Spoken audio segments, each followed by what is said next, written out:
Encroachment हटाया जा रहा था, उस मामले को लेकर पथराव किया गया है, काफी लोग भी जख्मी हुए और कुछ पुलिस भी जख्मी हुई। देखिए, इस बात को समझने की जरूरत है, वो तमाम जायदाद जो है वो वक्फ की है और 1970 का वक्फ का गजीट है। मैं आपके सामने पढ़ के सुना रहा हूं। एंट्री नंबर 40, 1970 की वक्फ की गजीट।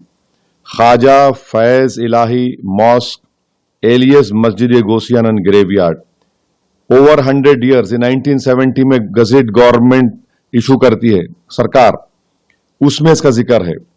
दूसरी बात यह है कि यह बात बिल्कुल सही है कि 12 नवंबर को दिल्ली हाई कोर्ट के डिवीजन बेंच ने एक जजमेंट दिया। हैरतअंगेज बात यह है कि जो पिटिशनर है सेव इंडिया फाउंडेशन, ये लोग कोर्ट को जाते हैं, इनका बैकग्राउंड मुझे मालूम है, इनका बैकग्राउंड इनका बैकग्राउंड आरएसएस का है।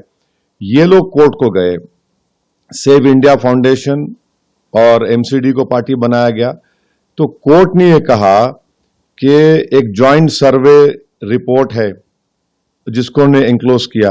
अच्छा, ये ज्वाइंट सर्वे में कंडक्ट कौन कर रहा है?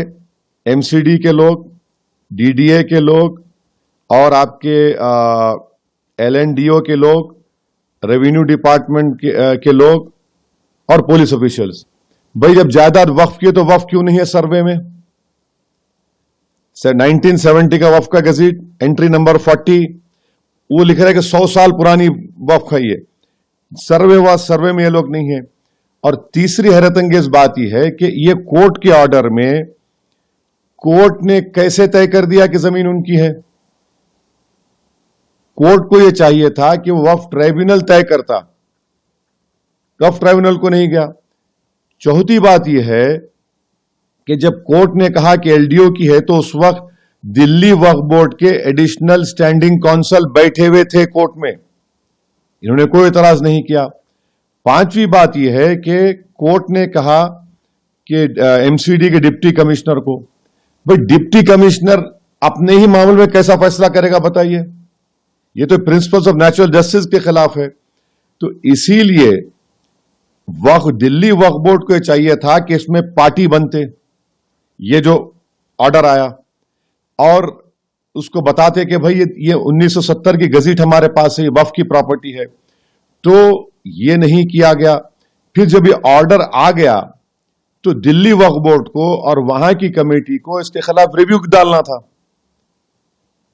हाई कोर्ट ने जरूर कहा कि 3 महीने के अंदर, माने फरवरी तक टाइम था, ना दिल्ली वक्फ बोर्ड रिव्यू डाला, ना वो कमेटी के लोग रिव्यू डाले।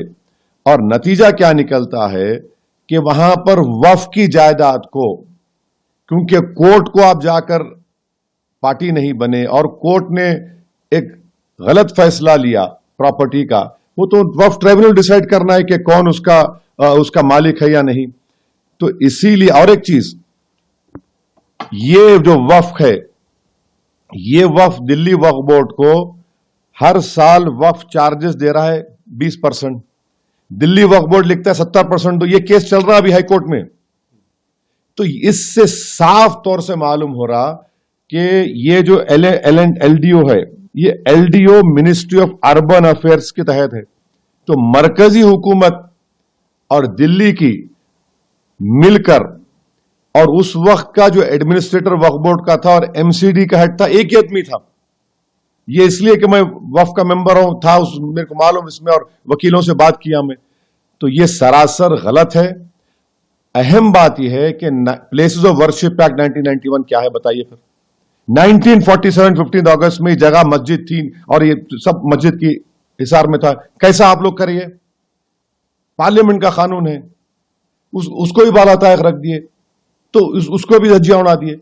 तो इसीलिए हम कह रहे हैं कि ये एक बड़े मंसूबाबंद तरीके से कोर्ट के सामने जाकर ना दिल्ली वक्फ बोर्ड गया, ना ये कमेटी वालों का काम था कि जाकर कोर्ट को बताते। और ये जो एमसीडी है, उनको मालूम गजीट है, गवर्नमेंट को, तो गवर्नमेंट का हिस्सा है ना। एलडीओ वाले भी तो गवर्नमेंट का हिस्सा है, गजीट का हिस्सा इनकार करते हो लोग। तो ये नुकसान वक्फ की जायदाद पर हुआ। वहां मस्जिद को भी माना गया कि थोड़ा बहुत नुकसान हुआ, नहीं मालूम, लोग बोल रहे हैं, मगर ये सरासर गलत हुआ है। इसीलिए उम्मीद करते कि दिल्ली वक्फ बोर्ड और वहां की मैनेजमेंट कमेटी फौरन सुप्रीम कोर्ट को जाए और जाकर ये तमाम हकीकत सुप्रीम कोर्ट को बताए और स्टेटस को ले वहां पर। ये तो गलत है बिल्कुल। अरे पूरा लिखा हुआ है इसमें, इसका रिकॉर्ड है, वक्फ फंड दिया जा रहा है और आप इस तरह का तो पूरी तरीके से दिल्ली वक्फ बोर्ड इसमें मुलविस है, कॉम्प्लिसिट है और उनकी ये नादानी नाहली नहीं है बल्कि डेलिबरेट ये लोग आंख बंद कर लिए।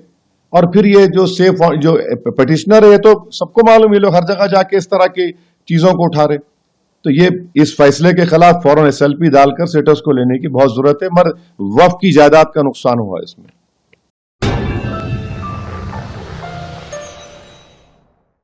Germanton super speciality hospital, national award winner doctor Mir Jawad Zar Khan, German trained senior orthopaedic surgeon and director, माहिर डॉक्टर्स डॉक्टर वासिफ आजम और doctor Bharvi Chanduri, senior cardiologist और दीगर डॉक्टर्स नुमाया खिदमत अंजाम दे रहे हैं। Robotic surgery, advance cath lab, MRI, operation theatre, ICU, 2D ultrasound जैसी सहूलियात से आरास्ता कॉर्पोरेट लेवल हॉस्पिटल, वाजबी फीस में हर मर्ज से शिफायाबी के लिए Germanton super speciality hospital, Attapur.